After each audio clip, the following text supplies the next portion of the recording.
Well, good morning. We have got the OnX off-road bus hooked up to the Zack lift here because we're taking the Western Star out to Utah to go drop this thing back off to Robbie Layton. And then if you look inside, there's something else in there.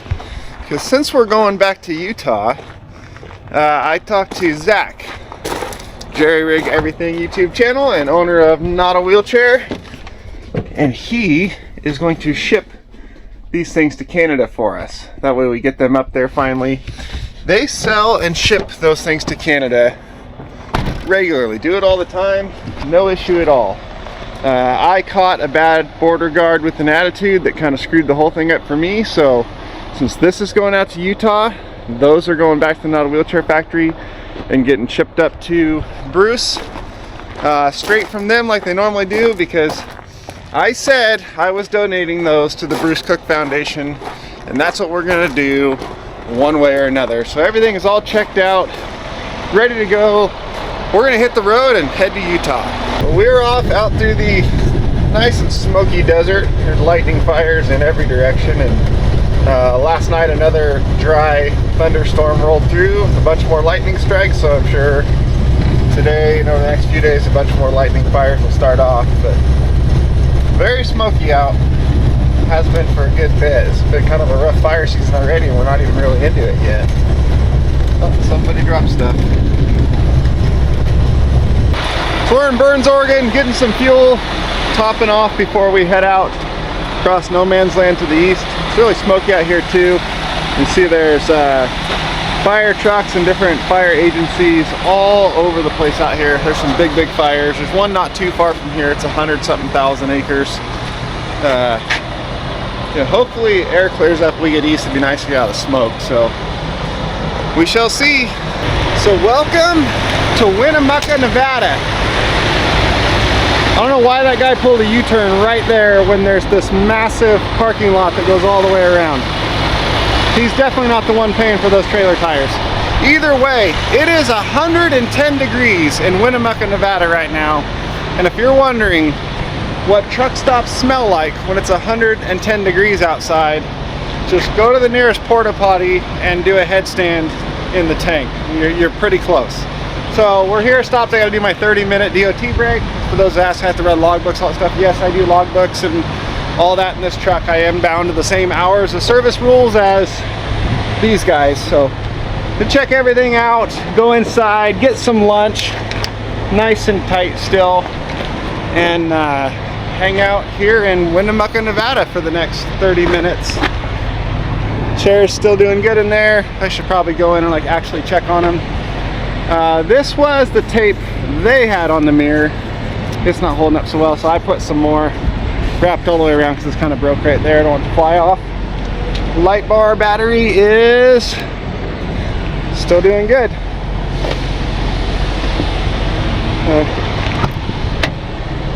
So I've got the steering wheel strapped 2 different ways, and this is just the safety in case the strap comes undone. And then I've got all these guys strapped in here, and they all look like they're doing just fine. It is hot, so I'm gonna go inside, get lunch, and then sit in my truck in the air conditioner, because I don't know if I said this or not, but it's hot. So we've been cruising out across the desert for quite a while now. It's still 107 degrees. Speed limit through this stretch is 75, but I got the cruise control set on 65 just to try to help. You can see there's tire casings and blown tire shreds. Like the whole trip has been nothing but shredded tires on the side of the road. And the biggest thing that takes out tires is heat, and the biggest thing that builds heat in tires is speed. So when it's super hot outside, slow it down a little bit. I'm doing 10 miles an hour under the speed limit. 1 for the heat. 2, I'm not going to get to my destination today anyway. I've got my hours of service I'm stuck to, and as you can see, we're in the middle of freaking nowhere.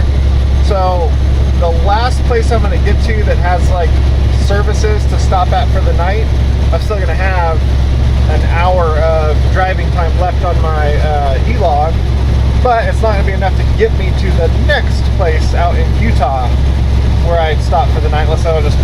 side of the road. So in all reality, that extra 10 miles an hour isn't going to gain me anything at all or get me anywhere. I'm still going to be stopping in the same place within my driving hours. So slow down, take it a little easier on tires, and stare at the desert for a while. So we made it to Wendover, Nevada, which is where I got to shut down for the night. I'm just about out of hours. I'm not out, but I can't make it to the next place.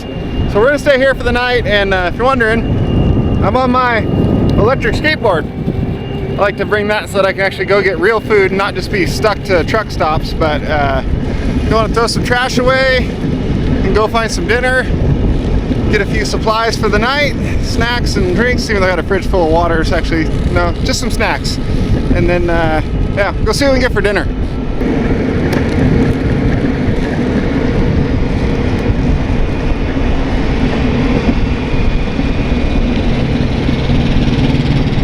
That's a lot of fuel. Way better than truck stop food. And the best part, they got the bendy straws. Just got buzzed by an airplane. It just came right there. I was like, what the heck is that? He's just cruising along.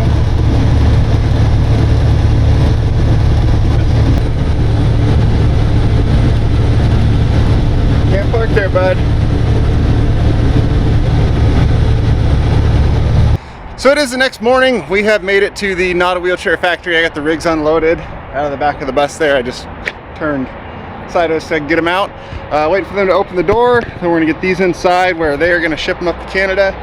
And then after that, I'll explain a little more about how a lot of the opinions on why I got denied entry into Canada are so completely wrong.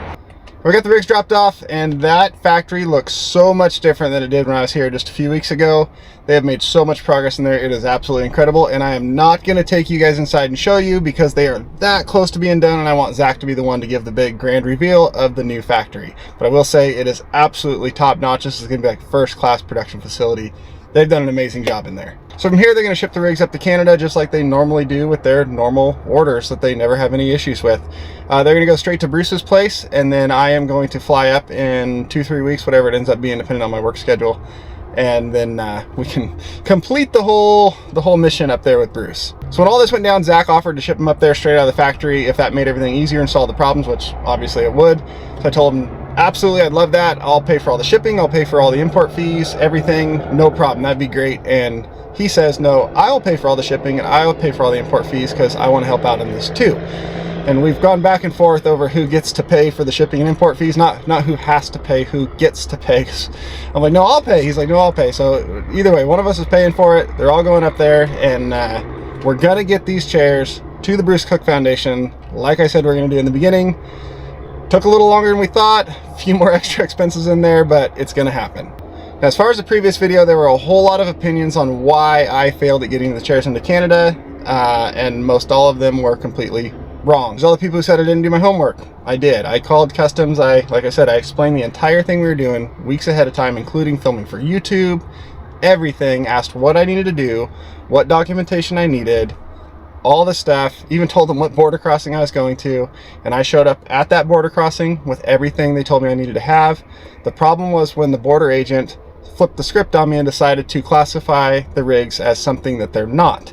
Therefore, it falls into a whole nother category, and that's where the whole problem started. So yes, I did do my homework. I called into customs. I had them send me all the relevant information. I actually read through the paperwork and went by that, even had that with me, but none of that mattered when the border agent deemed that they were something else. So having all that paperwork to back up what I had got from customs really didn't do me any good. Then there's the people who said that, of course I didn't get in when I showed up with an unsigned passport, a commercial vehicle, an unregistered trailer, no insurance, and all this other stuff. And that's not the reason at all, because none of that was brought up until the second time I tried to go across in the 4-hour investigation that happened while I was detained there. So also people said I wasn't detained. When they tell you you're not free to leave and you're stuck in this room here, you're detained, especially when they tell you the words, you are being detained. I was detained. So at the first crossing, the border agent came out, told me to roll my windows down. I had the two on this side down, but he wanted those ones down too, so I did. And he walked back to the trailer, looked at all the rigs back there, came up and immediately asked about my medical equipment distributor's license, which obviously I did not have.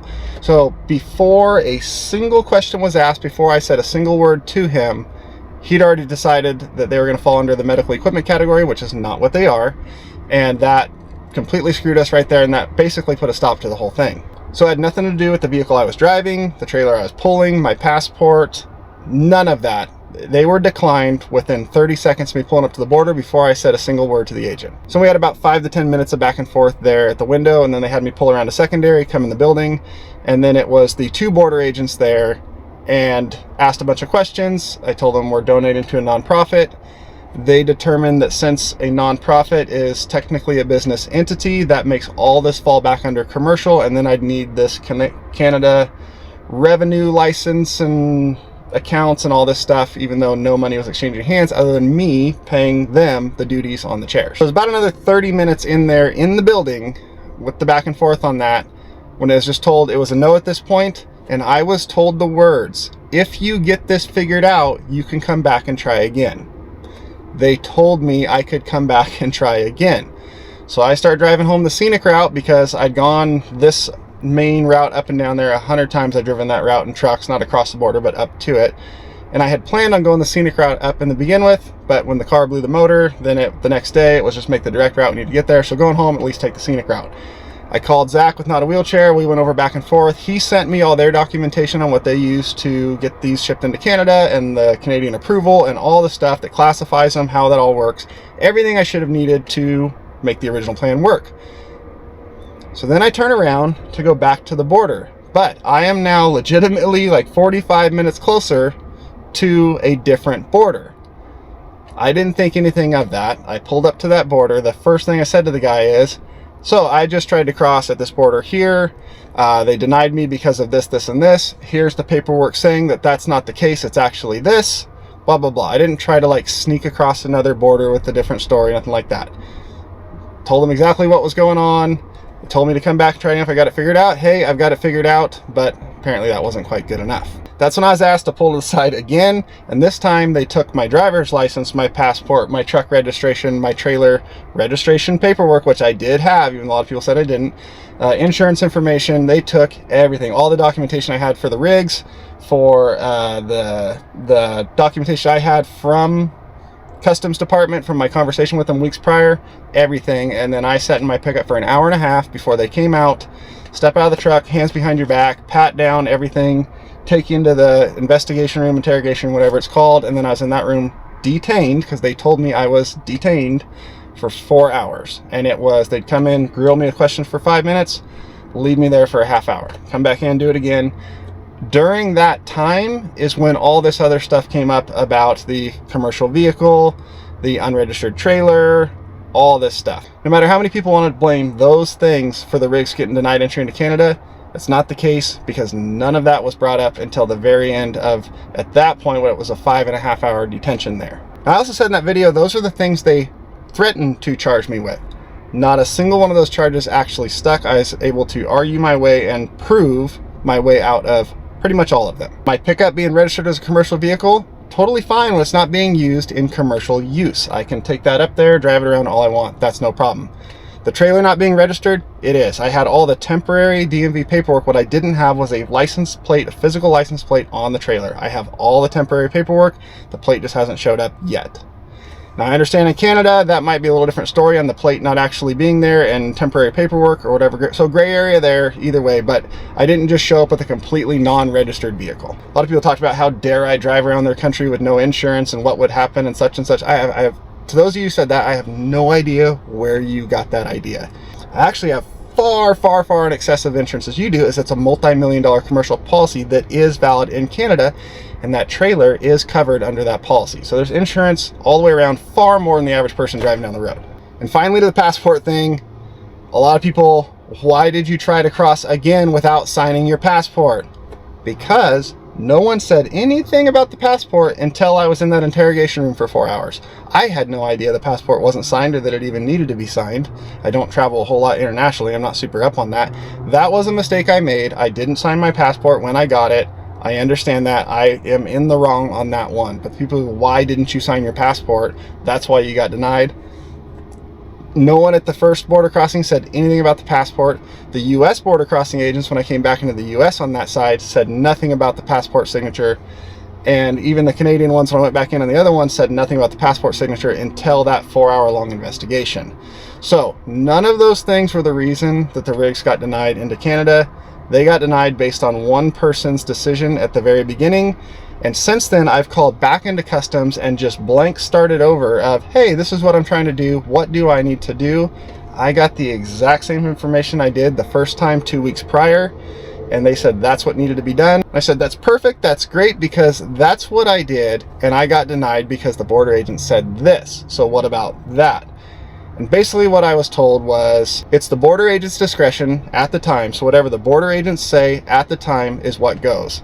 And then I asked, how am I supposed to prepare for a specific situation when I don't know what the border agent is going to consider the situation at the time?